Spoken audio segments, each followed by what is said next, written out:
Welcome back to KTN Prime.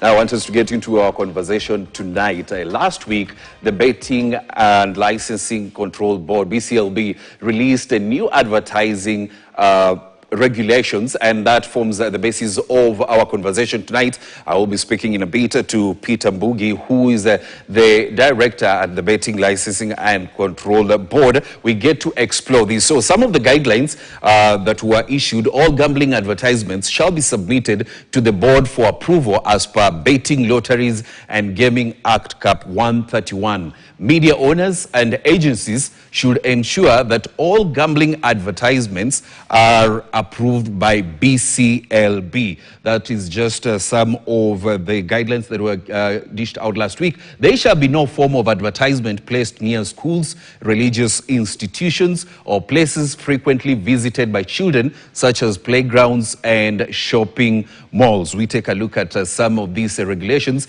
advertising guidelines, and the elements and prerequisites for advertisement approval. An operator shall be duly licensed by BCLB before seeking approval for advertisement. Gambling adverts shall not glamorize betting or use celebrities or use influencers and content creators to endorse or promote gambling. Just some of the guidelines. All gambling adverts shall indicate the BCLB license number, carry a responsible gambling message, contain the minimum age requirement, not for persons under the age of under 18 years of age, and contain the name and address of the operator. And also, all gambling adverts shall have a customer care number displayed, mentioned at all times, have the words, and shall not also have a call to action message, and should not associate gambling with celebrities or social success. And also, they should not depict gambling as a source of income. Just some of the guidelines that were issued out last week by BCLB, and today good that we have Peter Mbuga here with us. Welcome to KTN Prime, Peter. Thank you, Robert. Good to have you. Thank you. You had a 30-day suspension on, all activities, and after that you came out with new guidelines that people feel they are very strict. Thank you for having me, Robinson. My name is Peter Mbugi. I'm the Director, Betting Control and Licensing Board. Yes. This is a department established under an Act of Parliament, Betting, Lotteries and Gaming Act, Cap 131 Laws of Kenya, basically to regulate and control gambling activities in the country. Now, gambling itself, as it were, is good to have a background, because gambling as a legal business is now 59 years old in Kenya, after the enabling law was enacted in 1966. So gambling or gaming activities in Kenya are 59 years old today. You can remember from that initial stage when we had only one gambling activity, that is public lottery. You can remember the charity sweepstake. Yes. Coming with the national gambling or casino, which was at Upper Hill. It was only one. And then we had horse racing and small bit of shops, betting shops, to what we now have today, about 221 companies that are licensed to operate in Kenya. So during those years, basically, not many people knew about gambling, because they were brick and mortar. They were site-based. You want to move to a casino to do gaming, or you want to pass through a kiosk to buy a ticket. Until some years back, 7 or so years back, when we had the online gambling, which really revolutionized gambling as we knew it. Now one can easily just gamble wherever you are at any time. You only need a phone, an internet connectivity, and airtime, and then you can be able to gamble. That made the whole issue of regulations a bit challenging to the regulators, because we are basically used to regulating on site. Now we are regulating on air, because 80% of gambling in this country and all over the world is basically online. And therefore, we must look for ways to address issues that emanate from that environment. One of the issues that you've been hearing is about gambling addiction and gambling with underage and the vulnerable. And one of the things that we must realize is that gambling is a demerit good, just like alcohol and cigarette. Its consumption must be controlled, because without controlling consumption, then it has a capacity to harm the consumer. And this is where the regulations comes in. Because for difference between all those other demerit goods, the alcohol, you'll find somebody, you'll know one is drunk, you'll see somebody staggering on the road, you'll see somebody smelling alcohol and so forth and so on. On tobacco, you'll smell it. But gambling, you'll not see it until the effect of that addiction comes to fore. Yes. When you see somebody with changed habits in terms of behavior and in terms of how he relates to others, and especially in issues relating to spending of resources. And the major issue now is how to reduce and control that consumption, and how to protect the underage from undue exposure to gambling. And one of the issues is the issue relating to advertisement. How are these advertisements done? If you go to other jurisdictions, there are other jurisdictions that you won't hear about gambling being advertised. These guidelines we are talking about today, Robinson, they are just an addition, not a reflection of what we had in 2021. We had guidelines which were more elaborate than what we have today. But basically then, it was out of when we had the issues relating to the COVID, and then we wanted to ensure that as the businesses grow, we don't close shop completely, because that is the time when we had so many challenges. We came up with some guidelines on advertisement, which now were maybe today we are talking about other agencies coming in terms of trying to assist in looking and enforcing these advertisement guidelines. If you look at the 2021 guidelines, they are basically the same as these ones. Yes. The only thing that we have added is just the issues relating to classification. Because you agree with me that previously, even before the banning or suspension of the gambling advertisement, it had become an eyesore. It had become a nuisance. From morning to evening, you hear radio stations talking about send this, you'll win this. And they don't tell you exactly what you are winning. It became a nuisance. And there was need. And out of public outcry, and out of the activities that we were doing, there was need for us to stop a bit and come up with more elaborate strategies to ensure that as we advertise gambling, they are controlled in a way that they don't really become a menace, as it were. And that's how we came up with the new guidelines, which are really just similar to those. The only thing that we have done is to ensure that those gambling advertisements are now classified. Because previously, BCLB does not classify advertisement. The only body that is known to classify advertisement is the Film Classification Board, which has the legal mandate to do that. Because for us, what we look at is if those advertisements are in line with what we expect in gambling advertisement. And when we are satisfy ourselves that those advertisements are okay, they don't glamorize, they don't put, you see the conditions that we are put there for purposes of seeing the advertisement. Then there must be classification. When are these advertisements be heard? When should they be heard? Yes.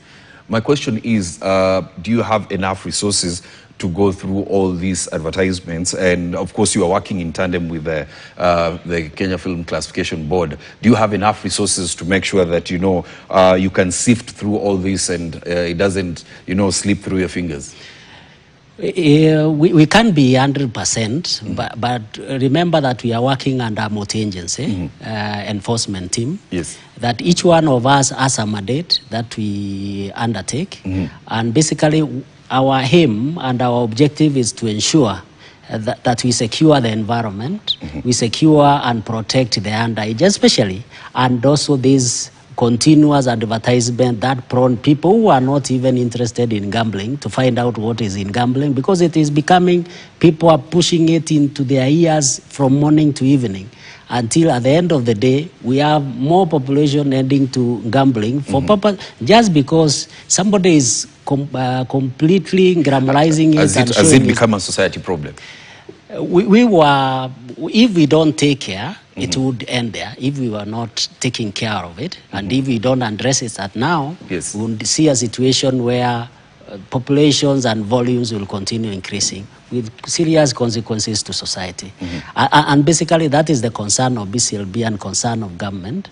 How then do we regulate it to ensure that we have a win-win situation? We don't want to close businesses, and at the same time we don't want it to become a thorn in the society. So how do we place that and to ensure that there is responsibility in terms of advertisement, in terms of application and games that we offer, and at the same time we don't, the negative impact of those games are not so serious to cause what you are talking about, societal problems. There's something that you spoke about, and it's protecting minors. I believe that forms a big part of these regulations that you came out with. If you can take us through that. Now, during the previous guidelines that we had, there were no issues relating to classification. And basically, even if it were, we had defined it, and given the fact that we are not mandated to classify, then many people would just advertise as they deem fit. But now we believe that gambling advertisement are handled content. And handled content should be advertised outside the watershed period. When children are not there, when children are not listening, and just this is for 100. Because we know, and that is where we come and ask a parent to take also responsibility, because gambling in Kenya is only for adults, for people who are over 18. We know there are children who are using their children's phones. We know there are parents who have registered their phones and handed them over to their children. Even they transact in terms of M-Pesa and so forth and so on. Now, it is good for us, as we do all these things we are doing, not exposing them to gambling. For also parents, we ask also parents to take responsibility on what their children use their phones for, because those phones are registered under the handouts. So even if one gambles, it will be very difficult for one to know who has gambled. Although now what we are trying to tell what we are enforcing with the operators is to do strict KYC. Know your customer. How is your registration? What document do you use to register your customers? So that then we can cut off any activity of the underage in the gaming industry, because that is very critical. We have to secure that segment of the young people, the underage, from gambling activities. For the older ones, what we are saying is, if you have not started gambling, don't gamble. And if you have gambled, if you are gambling, do it responsibly. Because you will not realize it until you find yourself in a pit. Gambling is addictive. And that is the rallying call. Even now, when we are starting the issues relating to promotion of responsible gambling, we are telling people gambling is addictive. You remember that. As you try, know it is addictive and know when to stop. Many people have failed to realize when to stop, and that's why you lead up to addiction. And addiction is very, very, very difficult in terms of recovering. You faced a lot of backlash on social media when it comes to, the suspension that you had, or rather the ban that you have on advertisers using celebrities, using influencers in society to promote gambling.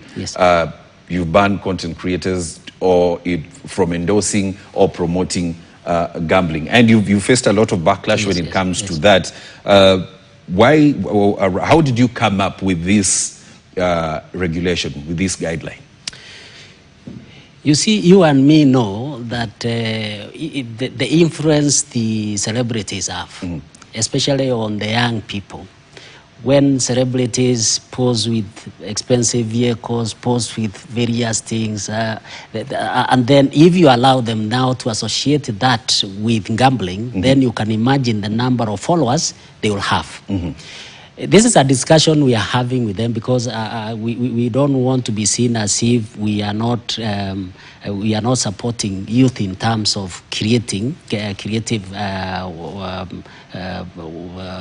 business, but then we must put a line on how far we can go on that, because the influence that they have on the youth is great, and you and me know that.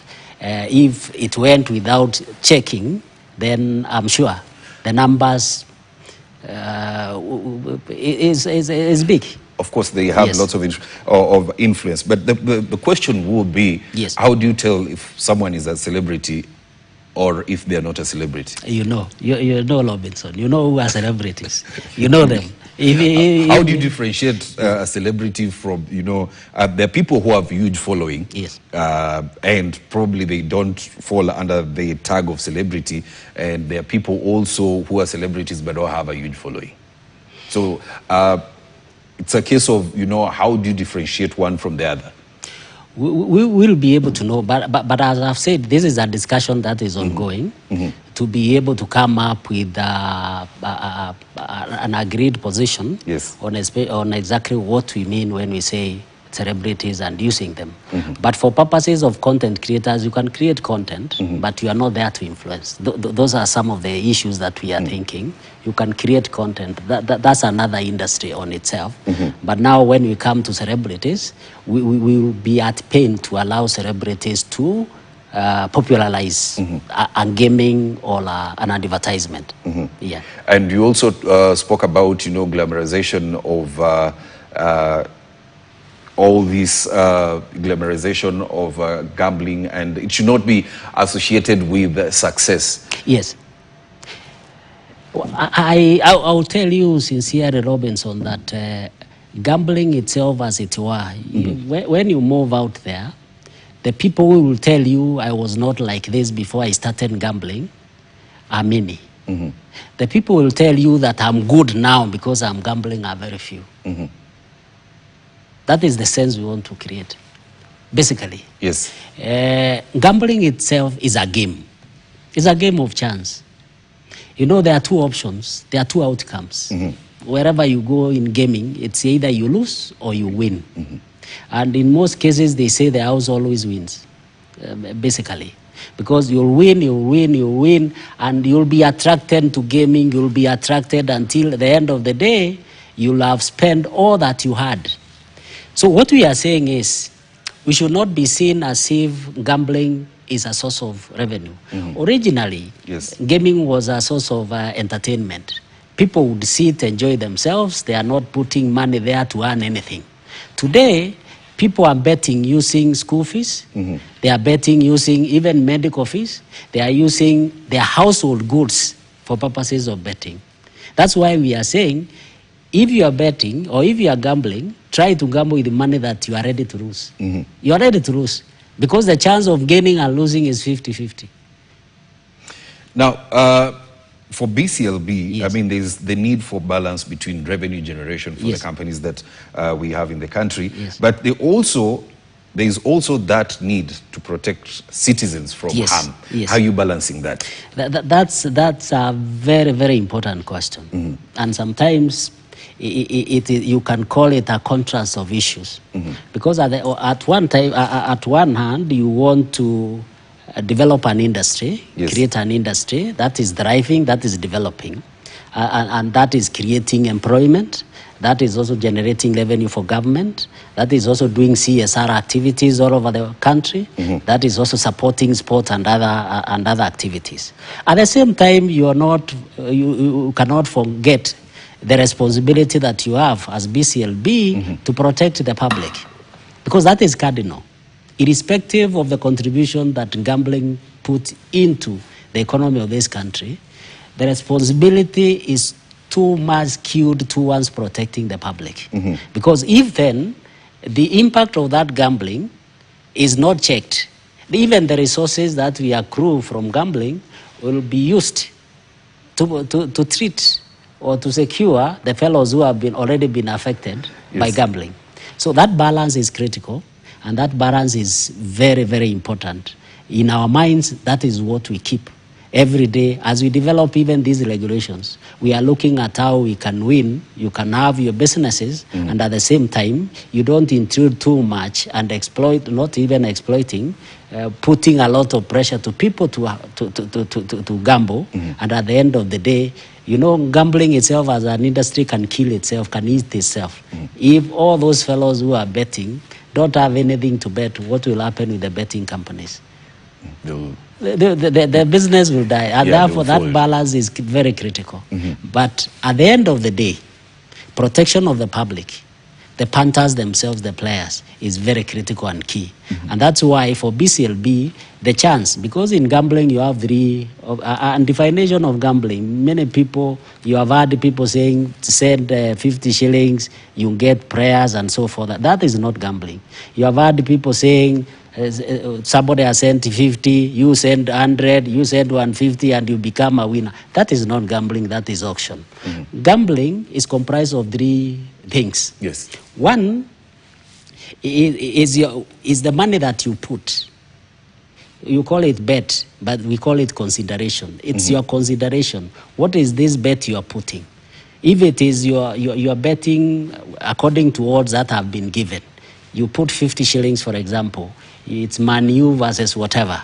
You are betting with 50 shillings. Those are the odds that have been provided.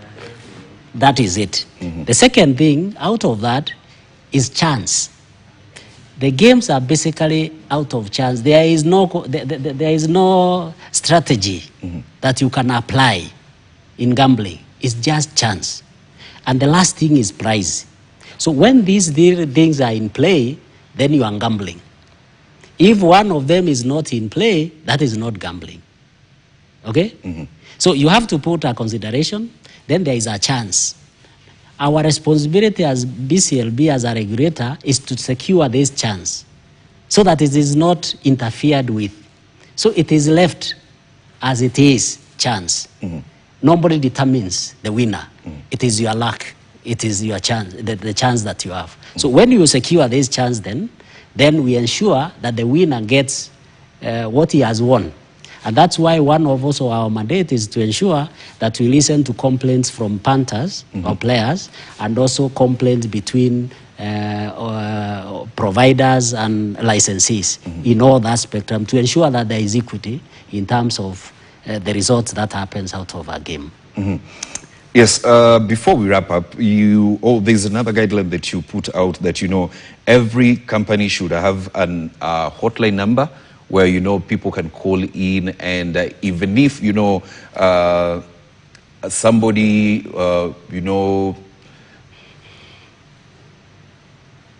even if somebody has complaints, or rather away from complaints, and probably they feel like they need some support, the company should be able to do that. How has the reception been so far when you put out these guidelines? And tell us more about the companies themselves helping people out, when it becomes a menace. Yes, one of the things, Robinson, that we are saying in that guideline is for purposes of us knowing, because we have had challenges of illegal gambling, which is a challenge in Kenya and in Africa. We are in a summit that is being attended by about 24 countries, gaming regulators all over Africa. It's called Gaming Summit 2025. And one of the challenges that we are facing is illegal gambling, even offshore websites that penetrate into our airspace and provide unregulated gaming. So why we are saying that companies must provide those things is even for us to ensure that as we advise punters to only gamble with companies that are registered here in Kenya, so that if there are complaints arising out of those activities, we can be able to address them. That is one. Secondly, those companies, and we have been working very closely with AGOC, the Association of Gaming Operators, yes, who are very supportive in terms even of these regulations that we are talking about. We have been working with them, and we continue working with them. In fact, there are issues that are coming that we are sitting together to discuss and deliberate on, because we are a listening board. We listen and try to find out how we can go together, the best way to address issues as they arise. Many companies have been supporting in terms of even supporting CSR activities, and they have their own call centers for purposes of addressing issues that arise. But most of the issues that arise are complaints from punters, maybe who have played and maybe their payment have delayed. And we have encouraged that even when that happens, there is a recourse with the board. Because once complaint to the company and company is not responsive, then there is a recourse with the board. And we've been trying to address those issues to the satisfaction of, if you have legitimately a winner, you are supposed to get your winnings. If you have lost, yes, you have lost, and we believe that, those are the two options that I was talking about. You either lose or win. But to us, basically BCLB, one of the major issues is now promoting responsible gambling. Because with the technological advancement and with you having power to do whatever you want to do within your phone, wherever you are, the only issue that we can be able to give you, the only knowledge we can be able to give you to sensitize you, to tell you that gambling is addictive. Play responsibly. If you have not started gambling, don't gamble. It is not worth it. It's not worth your sleep. Because at the end of the day, it will make you feel as if you are relying on cheap money. You are relying on you see what is called kubahatisha, maisha ya kubahatisha. Yes. You are never sure of your life if you are a gambler. You just wait and say you hit and think you will win. You don't win. It confuses your life, and you become somebody who relies on chance. And life is not a matter of chance. Life is sweat and work. Thank you very much, Peter Bugi, the director, of course, the Betting Licensing and Control Board, BCLB, for getting time to come and talk to us about, the new betting regulations that were put out there last week. We've gone through some of the regulations and, of course, the impact they have on society. Thank you very much once again, Peter, for giving us those insights. And that is where we wrap up KTN Prime. My name is Robinson Okenye. We had Meresha Witi on sign language. Have a good night.